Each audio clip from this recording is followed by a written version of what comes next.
Whitehall 1212.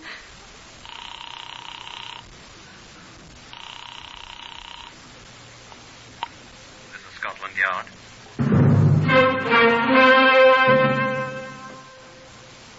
For the first time in its history, Scotland Yard opens its official files to bring you the true stories of some of its most celebrated cases. These are the true stories, the plain, unvarnished facts just as they occurred, reenacted for you by a British cast. Only the names, for obvious reasons, have been changed. The stories are presented with the full cooperation of Scotland Yard. Research for Whitehall 1212 is finished by Percy Hoskins, chief crime reporter of the London Daily Express. The stories for radio are written and directed by Wyllis Cooper. You will now hear from the man in charge of Scotland Yard's famous Black Museum, Chief Superintendent John Davison. Good afternoon. This is not, for a change, a murder weapon, but through its use, a murderer was brought to book. It is normally a most innocuous article, innocent, and in its way useful. You do recognize it, do you not? Of course, it's a blotting pad. Regrettably, magenta in color. Big enough to hide a newspaper beneath it, if one wishes to hide a newspaper. You find blotters like this on desks in the writing rooms of small hotels in Britain. And strangely enough, that is where Superintendent Edward Weston found this one. I shall ask Superintendent Weston to tell you about it. Edward? On the eve of the August Bank Holiday weekend in 1931, July 31st to be precise, since the holiday itself was to be Monday the 3rd of August, and I was planning to spend it at Stonehenge on Salisbury Plain, I was notified that I was wanted for the investigation of a murder at Oxford. I sighed regretfully over the departed thoughts of Stonehenge and the Friar's Heel, said yes, sir, quite politely, and was told I would hear shortly from a man in Oxford and put up the telephone. It immediately rang again. Superintendent Weston? It is Arthur Hughes speaking to you, sir, from Oxford. And I am a scout at Jesus College, and my dear sister Megan has been murdered, Superintendent. They said to me Superintendent Weston will come, and indeed I am sick with horror. What's that? I am Arthur Hughes speaking to you from Oxford, and... You're the man who was to call me. Yes, indeed, I was told to call you, sir. It was your sister? Oh, my. Yes, indeed, she has been murdered, sir. And, who murdered her? I don't know, sir. I was told you were coming here. You're in Oxford? Tell me where to come in Oxford. It is a cottage called the Boundary, sir. It is in St. Clement Street. St. Clement Street. Yes, sir. It's really the London road where it crosses the Infree Road and the High Street near Magenta Bridge, sir. I'll find it. Will you be there? I shall be here, Superintendent, with my dear sister. There is also a policeman here. I took the midnight train, which deposited me in the university city before daylight. I found the cottage near Magenta Bridge without much difficulty. Arthur Hughes was there, uncomfortable in a stiff chair beside the door. The constable was frankly asleep. I identified myself to Hughes, and we went inside.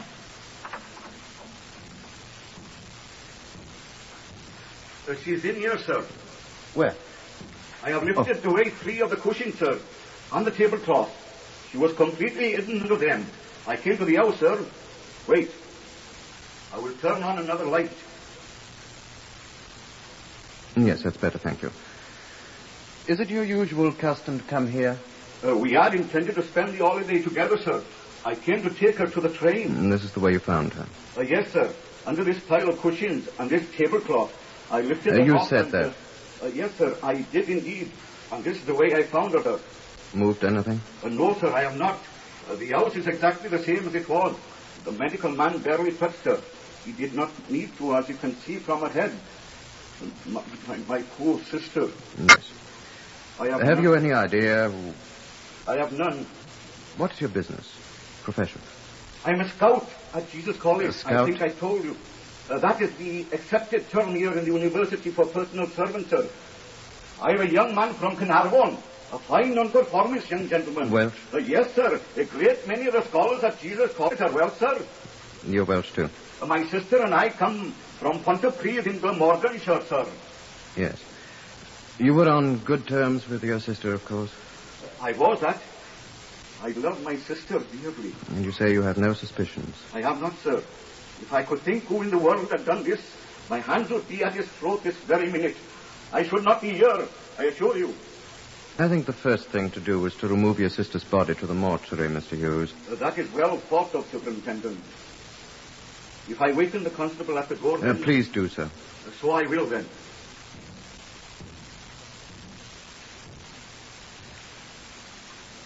An ambulance was duly fetched. We removed the cushions which had been placed on top of the body, which was forthwith taken away, and Hughes and I devoted ourselves to an examination of the room. To me, it is quite evident that my sister was taken by surprise. What makes you think that? First, there on the sideboard is a small nosegay of flowers from her garden. Every morning, my dear sister took a nosegay to the grave of our sister Maud. She has not missed one morning in the 11 years since Maud died. If the flowers are still here, then... Yes. Anything else?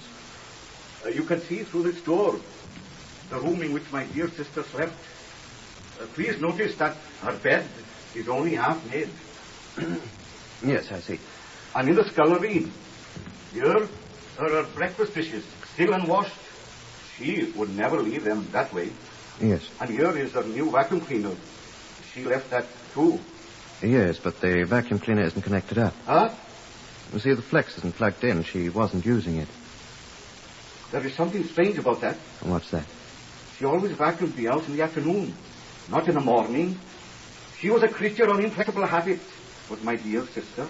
I don't think I follow you, Mr. Hughes. It is quite evident she was interrupted this morning by the bed and the breakfast dishes, and the vacuum cleaner should not be here. Sure you didn't put it there yourself? Of course not, sir. Why should I? Sure, I don't know. It was there when I came in. The door was unlatched, and there it was. And she was lying here under this great pile of... Ah! What now? That's not my sister's vacuum cleaner. Whose is it, then? Whose is it, can you tell? It looks ever so much like the one she bought last Lady Day. Last of March. But it seems different somehow. Huh? I don't know. I was here with her when the man delivered it to her, but... Know what I think? No, sir. I think you're dotty. Wouldn't she be doing with a vacuum cleaner in the morning? I'll have a look in the dust bag to see if she was using it. Although how she'd use it without connecting it. The dust bag? That's what's different. Different? Quite right, sir. I've seen this vacuum cleaner a dozen times, and the dust bag dark red. Just like the one I have at Mr. Morgan's room at college. The dust bag's a peculiarly hideous shade of cerulean, Mr. Hughes. Yeah? Blue. Sky blue. Well, darker than sky blue, but it's blue. How could it turn blue, sir? I don't know. Are you sure you're not mistaken that it hasn't always been blue? I was here, I say, when it was delivered. And it was red. It was red yesterday, sir. Then what's happened to it? Has it been It's changed? been changed. Oh, no. Well, why should she change it? My sister? She could not change it herself. She couldn't mend a saucepan. Well, who changed it then? Besides, where would she be getting another dust bag? This blue one. From the vacuum cleaner shop. There is no vacuum cleaner shop here in Oxford. She bought it from a peddler. Would you recognize this peddler if you saw him? You've seen him before, have you not? He's such a nice, pleasant young man. So quiet. Eh? Yes, I have seen him, but... What's his name, do you know? No, I do not. No, Superintendent. I do not think I ever heard it. Do you know where he lives? I'm sorry, I do not know that either. Well... I'm sorry. Yes? Well, we have no idea that he's even been in Oxford. Since he sold your sister that machine, if that is the machine he sold her. It is the machine. Do you see where the enamel has been knocked off the front of the thing? Mm-hmm. That happened the very day he fetched the machine. He knocked it against the door whistle, and he let my sister have it for a shilling less because of the damage. Oh, yes, I know that machine. It is indeed the same one. Except the dust bag. Yes. Look here, Superintendent. It is daylight outside now. Well? I could go out and wake up some of the neighbors or my sister and ask them if they have seen this peddler here today. Yesterday. For now, it is tomorrow. You know the neighbors? Indeed. And do then. Go and ask. I'll go over to the police station, see what I can learn. Then I'll return if you've learned anything. Shall I come after you, sir, or will you return here? Better come to the station, Mr. Hughes. Yes, sir. And if I'm not there... yes, sir. I'll be at the mortuary. But you wouldn't want to come there, I suppose. And why not, sir? My dear sister is there, is she not?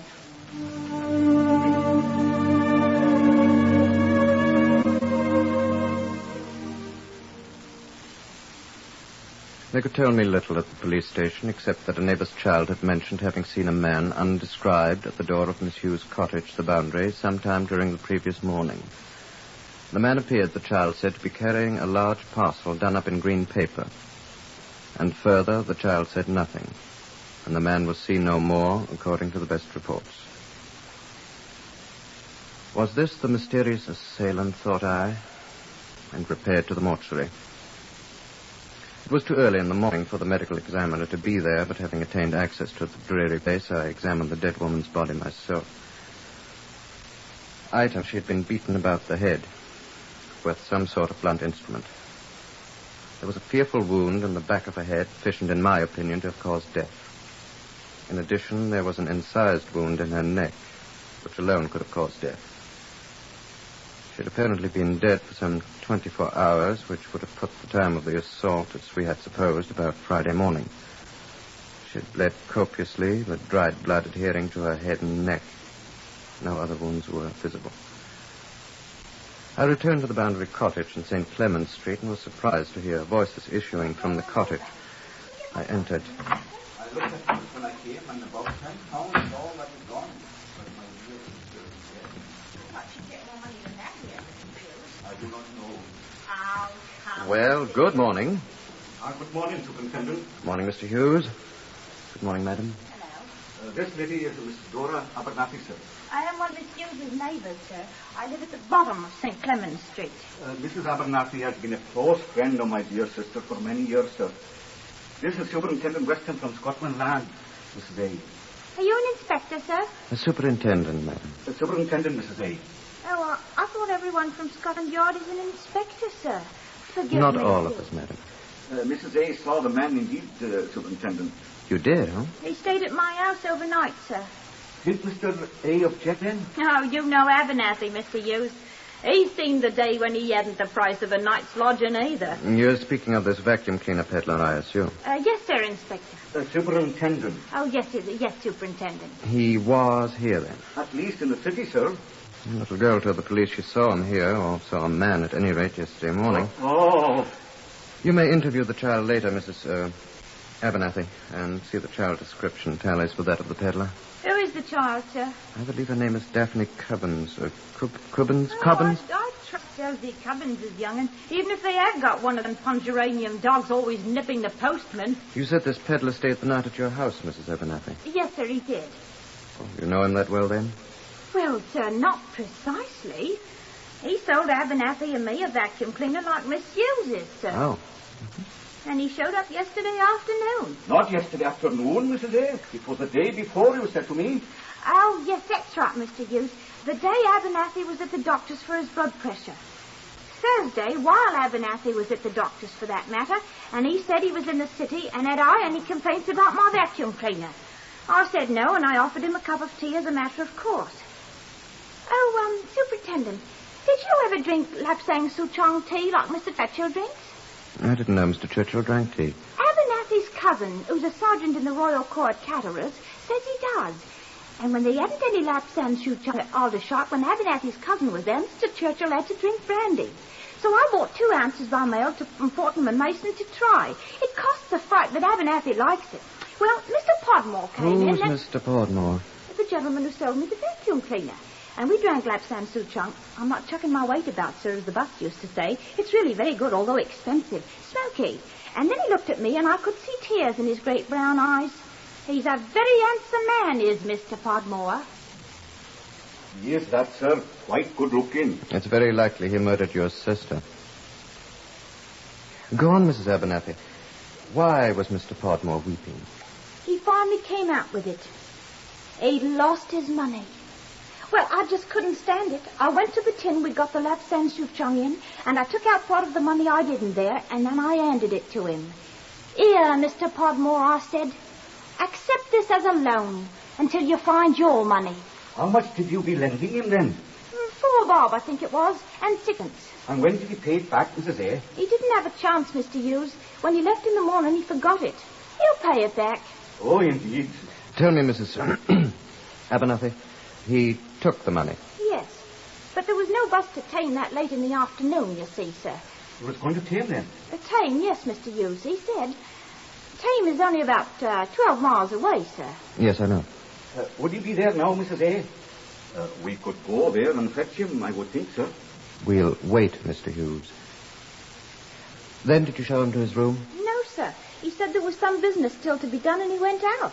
And then he came back, and he was carrying a parcel. Done up in green paper. Like the ironmonger he uses, sir. How did you know? And what was in this parcel? Oh, I don't know, sir. He kept it in his hand. And when he came back, he went to bed. After we had a nice cold supper, And he kept the parcel with him when he retired. Yes, sir, and then when he went out this morning. And didn't come back? He said he needed a shave. As he did indeed, sir. He was bearded like a prophet, sir. And didn't come back?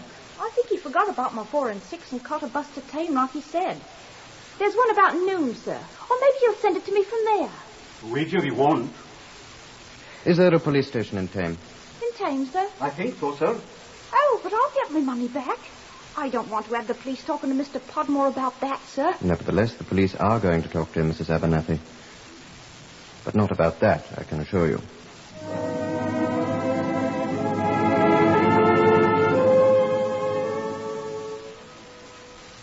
Before I talked to the police at Tame, I asked some other questions in Oxford of the ironmonger.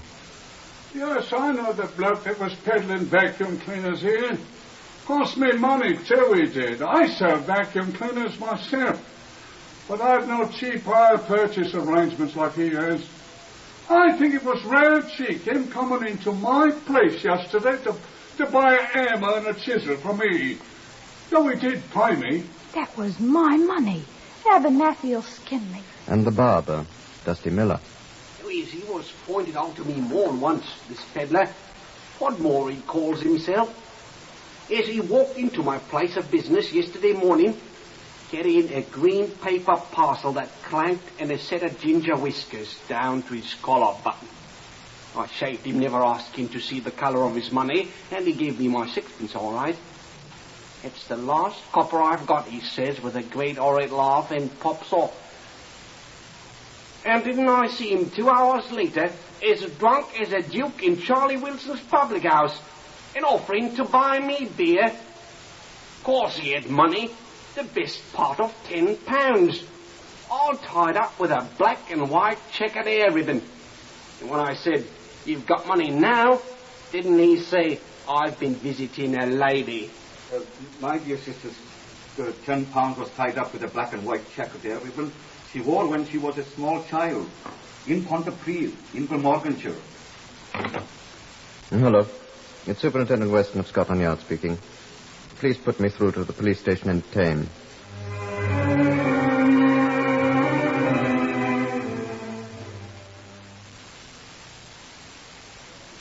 Tame, which is a country town of about 3,000 population, is about 12 miles north of the city of Oxford. It is a typical small English country town, too close to the other largest cities to have retained its ancient importance as a market town. I had taken into consideration that visitors are comparatively rare in Tame. After asking the Tame authorities to report to me at Oxford by telephone, I asked to be put through to Aylesbury. Aylesbury, just across the border between Oxfordshire and Buckinghamshire, is a town of nearly 30,000. It is a well-known centre for straw and laces and is a municipal borough, the capital of the county of Buckinghamshire. Travellers by bus from Oxford to Aylesbury transfer at Tame, a few miles away. As I anticipated, Tame knew nothing about a vacuum cleaner salesman named Podmore on answering to the meager description I was about to give them. Aylesbury was more reassuring, however, and about midnight the 1st, August 1st, the first day of the bank holiday weekend, I received a telephone call from Sergeant Urquhart there. Detective Sergeant Urquhart, yes, sir, at Aylesbury. Now, sir, so far as we've been able to discover, your man is not in Aylesbury. Oh, too bad. Well, sir, we're not sure he hasn't been here. What's that? perhaps I should say, sir, we are sure he has been here. Oh, good then, I hope.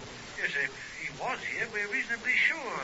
At least a vacuum cleaner salesman was here, but his name seems to have been Hughes. Hughes? Yes, sir. Arthur Hughes, sir. Arthur Hughes. My name. I think that's our man, Sergeant. Is he still there, then? Sir, I think my Uncle Dan has done a terrible thing. Your Uncle Dan? What's your Uncle Dan got to do with it? Well, sir, he owns the hotel where the man was staying, sir. What did he do? He chucked the beggar out, sir. What? Why? What's the matter, sir? Why? Tell me that, Sergeant. Well, sir, this Hughes was here the other day, and he went away yesterday without bothering to pay his bill, you see. And he came back this afternoon on the bus from Tame, and he came back to my Uncle Dan's hotel as big as life and asked for his room back again. Did he get it? Yes, sir, the clerk gave it to him. And then my Uncle Dan found out about it, and he went to this vacuum cleaner fellow's room, and he said, quite properly, I'll have my money now, if you please, mister. And the vacuum cleaner man said, I haven't any money, and he didn't, so my uncle chucked him out, and where he is now, I don't know. Your Uncle Dan? Isn't he at the hotel? The vacuum cleaner man, sir. He's gone? Yes, sir. He seems to be. Well, What is it now, sir? he's gone. Oh. You don't know where he is? Well, his suitcase is at the hotel, sir. He brought it in with him when he came back, and Uncle Dan made him leave it there, sir. Tell him to keep it there. Do you hear me, Sergeant? Yes, sir, I hear you. Yes, sir, yes, I'll tell him. What do you want me to do then, sir? Put your uncle in jail. What? Oh. Come on with me, Mr. Hughes. Be to goodness, sir. Where are we going then, Superintendent? We're going to Aylesbury. I think we found the man that murdered your sister.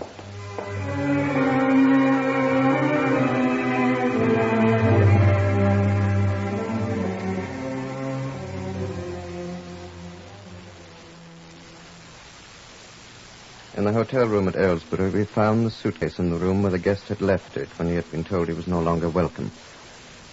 Arthur Hughes watched me as I opened it, watched me as I lifted it up and turned it over. What is that? This is a hammer. This is a chisel. That is what he bought at the ironmonger's then. That's where one buys things like this. Why did he carry a thing like this about with him then? Are these the tools of a vacuum cleaner salesman? If you will pardon me, I should say they are the tools of Oh, the murderer. no. Oh, yes. Do you suppose that my sister... Tell me. I don't know. Look.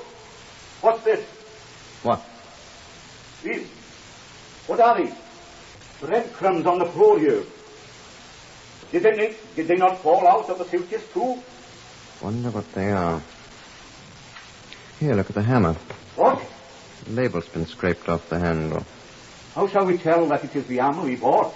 How shall we tell it was his? I think I know why the hammerhead's so clean. Why is it? It had blood on it. Oh, please.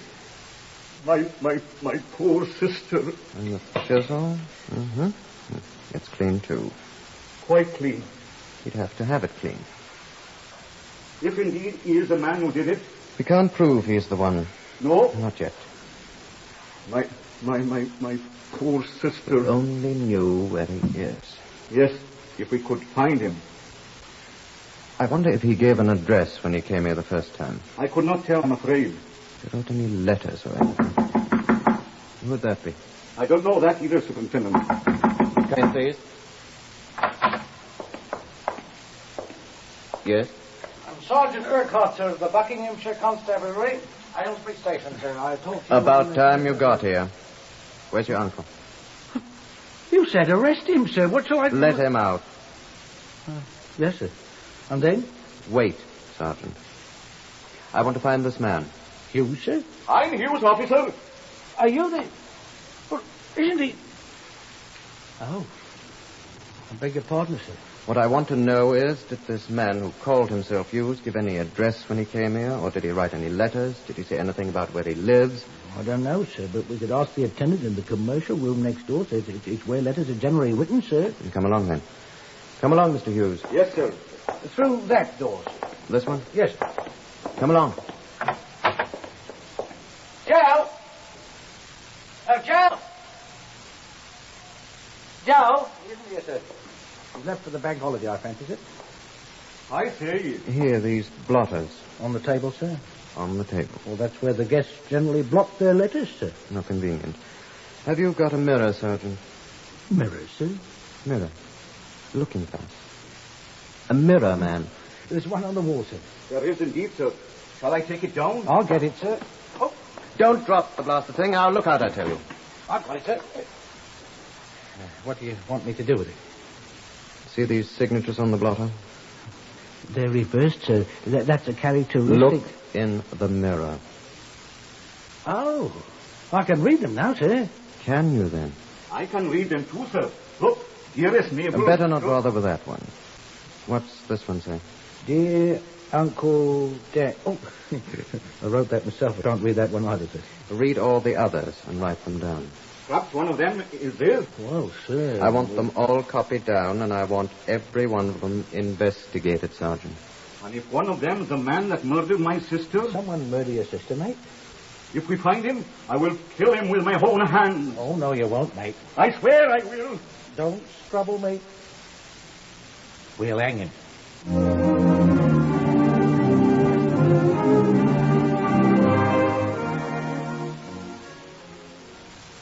And when I went back to the other room and sat down, my eye fell on the curious objects that had fallen out of the suitcase I was already beginning to think of as the murderers.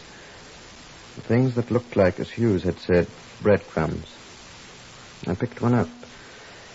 It wasn't a breadcrumb. It was a tightly rolled wad of paper. Curiously, I dipped it into a glass of water. It opened up like a tiny flower petal, and I saw printing on it. I opened it up. I reached for another and repeated the performance. Another. Same results. I put them all together after a manner of a jigsaw puzzle. The printing was clear now. High-grade steel forging. And there was something else, too. Bloodstains. There, on the missing labels, from the hammer and the chisel, from the man who came to change the dust back on the vacuum cleaner in the house of the little old lady in St. Clement's Street. I hardly noticed when the sergeant and the brother came in with the list of addresses they had copied from the reflection of the names on the blotter. But 4 weeks later, when all the addresses had been checked by policemen working round the clock, there was one of them where a man named Podmore lived, and he was an itinerant salesman of vacuum cleaners. And when the time came, he confessed, and at the Oxford Assizes next spring, he was sentenced to hang. And hang he did. And Arthur Hughes smiled when he heard about it.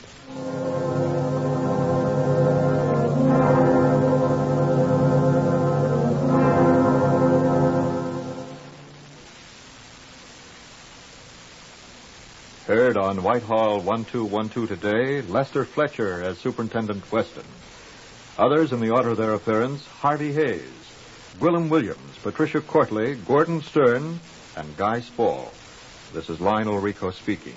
Whitehall 1212 is written and directed by Wyllis Cooper.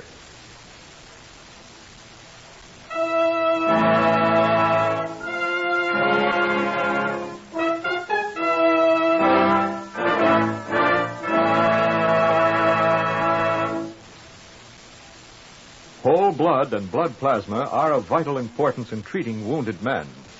They are the one treatment for which no amount of medical skill can provide a substitute. To give our soldiers in Korea the blood they must have for life, 300,000 pints a month are needed. The American Red Cross will not take your blood unless it is perfectly safe for you to give it. And if you're one of the forgetful people, think it over. You'll realize that giving blood is about the most important thing you have to remember. So before you forget again, phone your local Red Cross Blood Collection Center. Tell them you want to give your blood to save an American life. This is NBC, the National Broadcasting Company.